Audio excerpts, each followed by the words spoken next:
Welcome in, ladies and gentlemen. A very special interview today as we reveal our fifth of five judges that were specially chosen from around the Valley who are heroes in their own right and will be judging the Slam Dunk Contest brought to you by YSN this Sunday night at Boardman High School.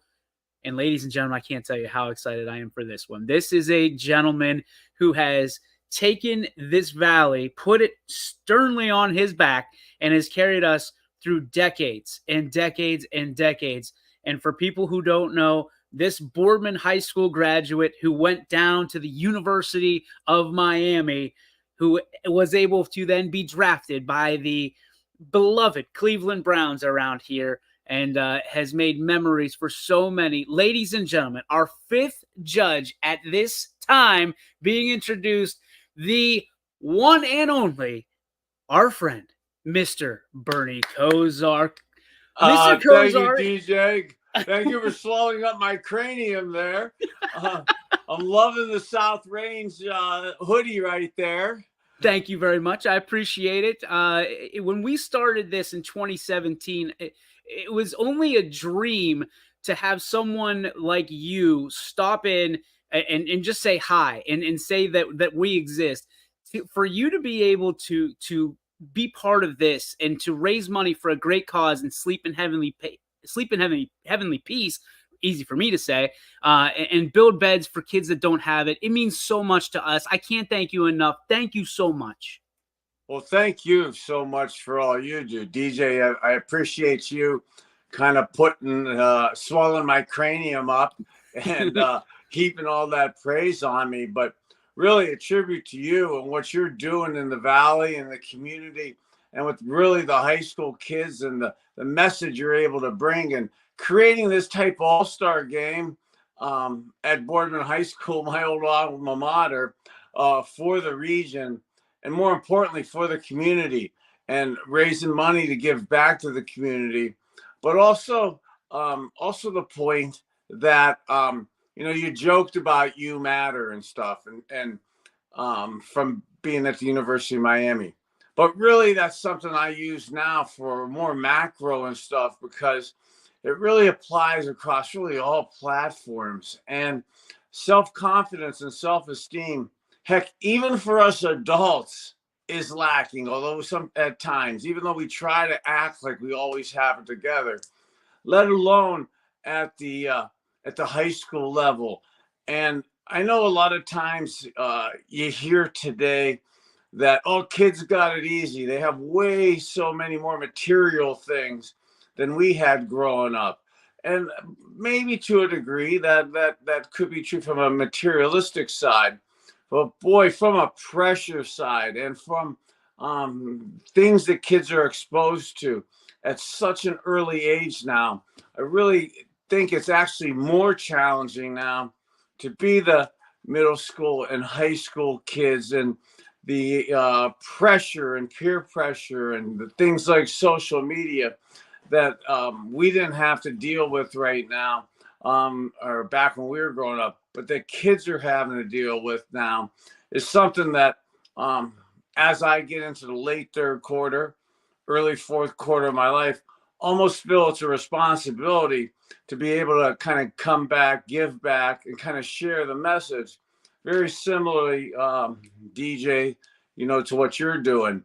And besides the fact that I can't wait to get back on the gym because I think the last time I actually dunked, I was a senior at Boardman High School. So I'm going to go back to the scene of the crime and see where I barely got it over the rim. At being 6'5", with a vertical jump of about a half an inch. So when I jump, I'm 6'5.5". So. All right. I love it. We can put you in. If you still think you can get the air up there, we'll put you right back in this dunk contest. You can bring the house down. Well, thanks. You could slide a piece of paper under my feet, barely. The credit card underneath. I love it. No, I don't even have the credit card. My kids took it. For you, Bernie, to be able to go back, obviously you've been heavy with Boardman, since you left. I mean, you are You are the chosen son, the prodigal son of Boardman. You represent this area so well. For you to go back and to see the people and maybe people that have never met you before, that have the opportunity, these young student athletes from all different classes, and I'm sure some people who have been dying to meet you their entire lives, to be able to walk into that gym where your jersey is hung, as you walk in. What is that going to be like for you, do you think? Wow, DJ, I'd like to be sitting here and acting super cool and stuff, and I'm not saying this to just embellish. You sent a massive wave of adrenaline and excitement through me by just kind of reflecting back and saying that, and almost the goosebumps that are going through me now. I'm not just saying this to be gratuitous. Boardman High School really laid the foundation for what I am, what I became, and what I was able to do. And if it wasn't for Boardman High School and the high school, my friends and family from around the area, the amazing teachers and educators that I had at Boardman High School, the element of care and vision that they had, I'm not really sure that I overly understood it all as I was going through it. But now, again, as a person in the late third quarter, early fourth quarter of his life, foundationally, that absolutely laid the core within me to not only from a standpoint of maybe success in my personal career, but absolutely it laid the core inside of me of kind of what I'd like to stand for in terms of giving back and sharing a message, and why I'm super honored to be friends and partners with you, DJ, and the ability to come back and really talk to young people. Because, man, like we were just saying a couple minutes ago, the issues that the young kids have today, and sometimes they're not even self-inflicted. A lot of times when we were younger, it was there was minimal or less options, and really maybe underage drinking was maybe one of the main things back 30-40 years ago. And that was wrong. But man, what kids today have to deal with in terms of anxieties and medications and things sometimes that us parents put our own kids on, that are when they're young, that actually make it even more counterproductive to be high school kids. And so looking and teaching maybe more holistic type ways to be able to come through certain things so that you can handle this tough times of life. And when I talk to younger kids now, and I love my family, but when I was 14, 15, 16, 17, 18, 19, the older people, people like me. So if your kids out there listen, they're always claiming how smart they were, how they knew everything, how perfect it is to be almost 60, to be 60 years old and stuff. And that kids sometimes didn't have the vision or wisdom with it. And to a degree, you do need more experience to handle some of this wisdom. But kids today have so much going for them, and for them to believe in themselves and kind of learn some different ways of holistically handling themselves, so that from a self-confidence and from a self-esteem standpoint, which again is really challenging for just about anybody in high school. And I mention that only because when I was that age, I thought that I was the only one that had those anxieties. I thought I was the only one that had those insecurities and stuff. And to realize a lot of people your age have that around you, but don't kid yourself. Us parents, us older people, us grandparents who are trying to represent coolness and have the answer and model our stability so that you have something to model against, actually have some of those same issues. And I challenge the adults, the grandparents, the parents, the people that touch these kids to sometimes remember that we sometimes have those same anxieties. And when you're able to talk with the kids as opposed to at the kids about some of the experiences you have, and to show that you're just not perfect, that you're you're fallible, and that you have things that you need to work on too, as opposed to representing sometimes to younger people how perfect it is, because sometimes that compounds their problem by saying, God, look at everybody else is great. Nobody else has these problems. Nobody else has anxiety. Nobody else is lacking in confidence, lacking in self-esteem. Heck, I was at Boardman High School, so proud to have been on the Honor Society, basically getting straight A's, playing football, basketball, and baseball. One of the bigger people in school. If anybody shouldn't have had anxiety or apprehensions, it was probably should have been me. And I'm here telling you I had those when I was in high school. So not to be assumptive, understanding that, young kids have that, and it's natural if the young kids are listening out there.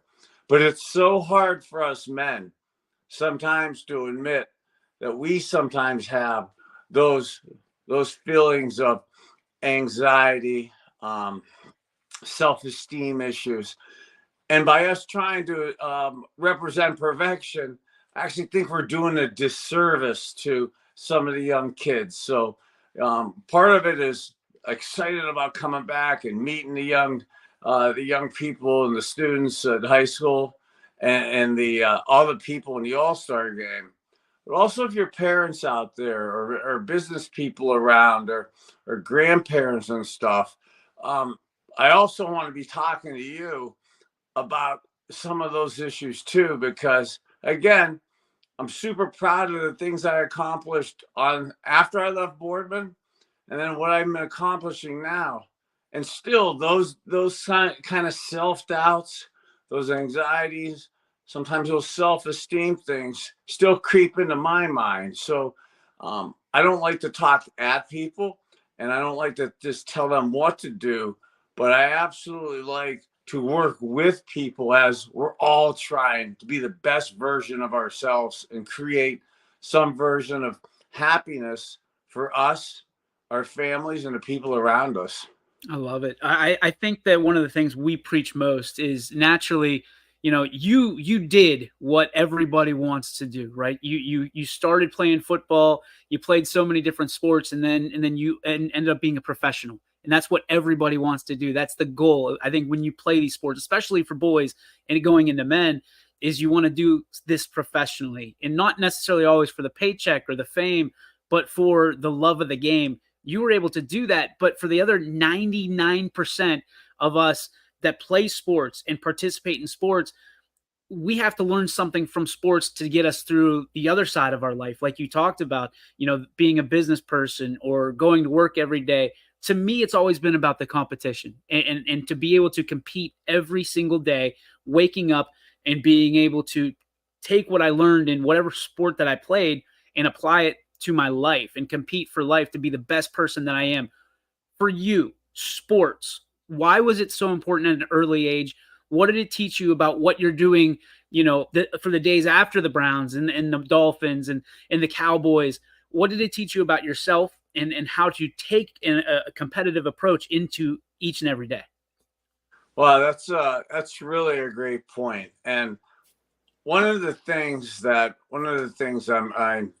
really like to talk about is the competition of sports creates at times a lot of adversity, that things and pressure, and a focal point on you, or when you're out on the stage having to be the person that has to make the plays and be competitive in these competitive situations is sometimes easier said than done. So one of the things that I really love about youth sports and high school sports, and again, as a football player, football was great to me. I would, when I was at Boardman, my goal wasn't to be a pro.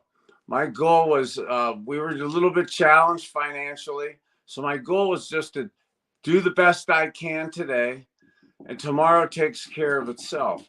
and really wanting to get a good education at Boardman and play really good sports. And hopefully that would manifest itself into a scholarship and stuff so that I could continue my education. Because statistically, the odds of being myself or John Greco, another Boardman grad who went on to have a fantastic pro career, is super challenging. And the odds are really kind of against you. Not saying you can't have those dreams, but being able to take it a step at a time and, again, do the best you can today. Do your best in school. Do the best you can in sports. And then doing that puts you in a position to go to the next step with that. And sports sometimes from the I'm not the biggest fan of kids now because of some of the repercussions I'm having with TBI or CTE, whatever acronym you want to use up here. So I'm not necessarily sure you need to be banging heads from second, third, fourth grade with your kids. Matter of fact, I challenge you parents not to be doing that.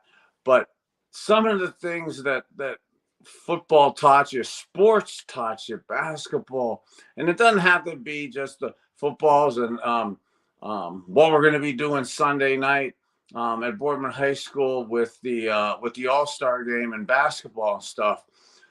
But any of those kind of sports, whether it's a team or individual, really teaches you a massive amount of discipline and structure, especially the team sports. So some of the things, and we coming through COVID and three plus years ago.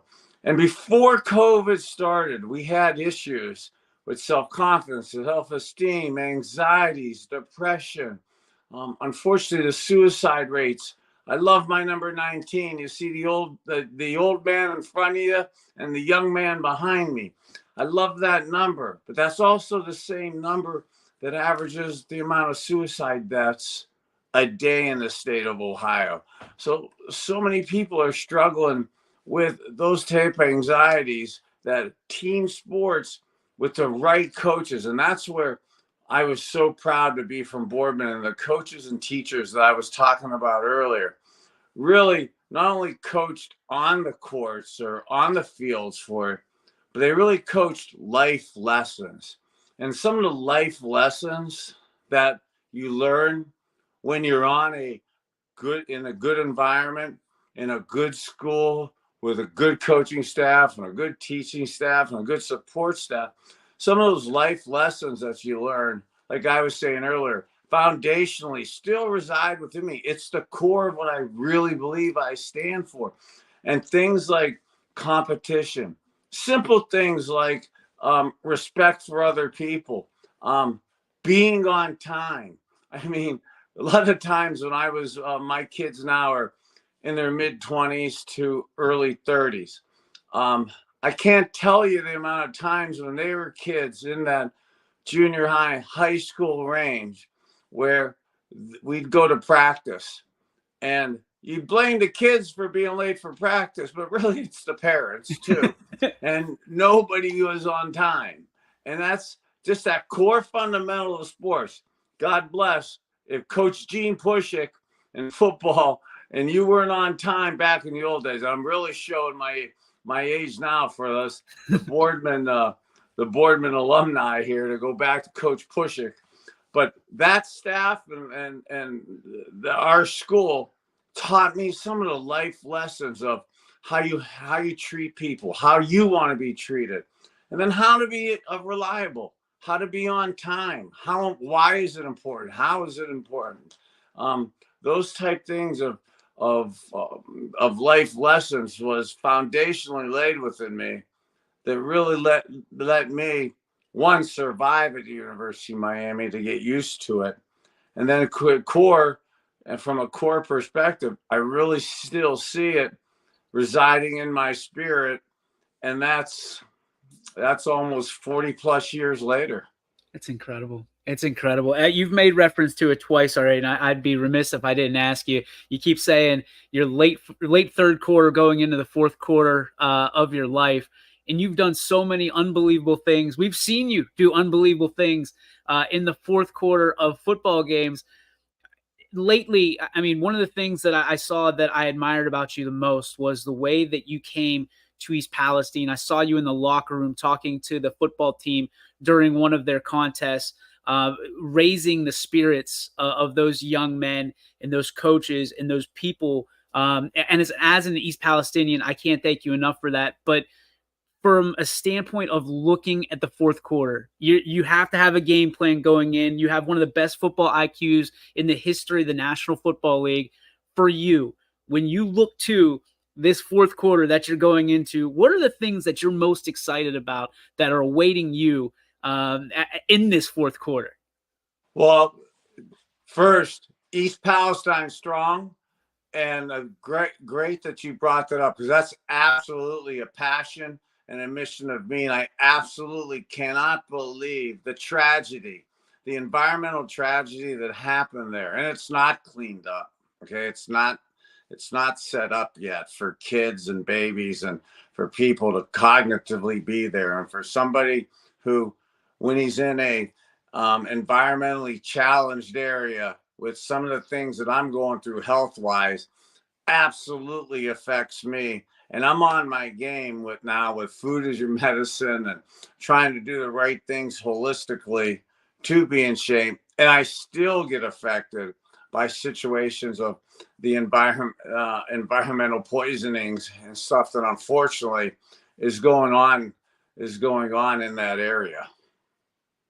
And I say that too, DJ, is, those kind of things are going on. And I had kind of alluded to it earlier that sometimes, it is the kids, it is myself that make the bad decisions too. When I was younger, now I've had, for people out there, I used to say I had 40 surgeries, 80 broken bones, 100 concussions, 14 seizures. Last seizure, I was in a coma for 96 hours. I retired in 1997. And the amount of medications that they put me on through those surgeries. And today in 2024, we know some of these medications weren't the right ones. And I'm not here to pick on doctors or pick on scripts and stuff from 25 years ago. But there are things that I was put on that kids are being put on now. Yeah. And the adverse effects that it has, on you on a daily life at times, is somewhat tragic. But some of the costs that it does for resetting your brain, not in a positive way, and the long-term ramifications of some of the medications that they're putting kids on so early now, that when I was that parent in my mid-30s, late 30s, early 40s, I feel bad. And I lament on this. And this is partially why I'm so obsessive in flushing and detoxing from a holistic side myself, because there's sometimes mistakes that we made in raising our own kids with some of these medications that the doctor said were great, we're safe, they're going to save your life, and really throw you down a spiral the wrong way. So there's a lot of things that before you have to go down certain paths with anxiety and depression meds, that food is your medicine, and there's some massively healthy options that you're able to at least explore before you really attempt to give people that life sentence of medications. I didn't know that up until about 7 years ago. I said the last hopefully the last seizure I had, I was in a coma for 96 hours. I'd come out of it and the doc was, "Oh God, Bernie, you're great. You're a tough guy. Keep up with your prescriptions and protocols." Like, bro, you got me on like 60 pills a day. Okay. And when you're medicated like that, even if it's legal or scripted, the ramifications of that, and not that I want all of you to go back and Google me from 8, 9, 10 years ago, but the inability to be told basically 5 years ago that you have 5 years left of cognitive brain function, and really 7, 8 years ago, I couldn't say cognitive. I couldn't enunciate, articulate, communicate any multiple syllable words. I mumble, bumble, stumble through about 50%, 60% of what I was talking about. So to be able to find kind of holistic, natural ways to take care of yourself, it's been life changing for me. And I almost feel, again, I've said it, I think now the third time, as the late third quarter, early fourth quarter of my life, I prefer not to have to talk about that story. It's not exactly the funnest thing to talk about. I'm not proud of it, but I almost feel it's a responsibility to say I've been in a lot of spots that some of the people have been in. And whether I made the decisions or people around me made the decisions or the docs did, it doesn't really matter. It's not about judging the past. It's about what you're doing now about it and what you're going to do in the future. And what I'm doing now about it, and what I hope to be doing in the future for myself, I almost feel like I'm regenerating parts of my body that were destroyed. And I almost feel a sense of responsibility, not to sit here and look cool and try to throw out some multiple syllable words and brag and stuff. It's absolutely not for that. It is to show people, it's almost a responsibility to kind of tell them I've been there. And then I spent so much time with people just talking, about what's happening without a real plan and without any real options. So to be able to have some simplistic options that you're able to implement into your life to avoid or minimize some of these type issues is, again, almost a big responsibility I feel I have to share, not only just with the kids, but for sometimes us stubborn dads, because I was that guy when I was 35, 40 years old, early 40s. I loved my father. He's 86. I'm going to try to drag him to the dunk contest Sunday, but no, and I love him. But he said, never apologize, never let people see your weaknesses and stuff like that. And at that age, and have a plan and be decisive. Well, if you don't have the plan, you don't have the right advice, if you don't believe in some of the stuff, and mainly it's because you don't know what some of the options are. So you kind of revert to things that you saw growing up and or that are going on around you with people that are supposedly the experts. And there's some simple things, again, that you could do to alleviate, minimize these type of issues.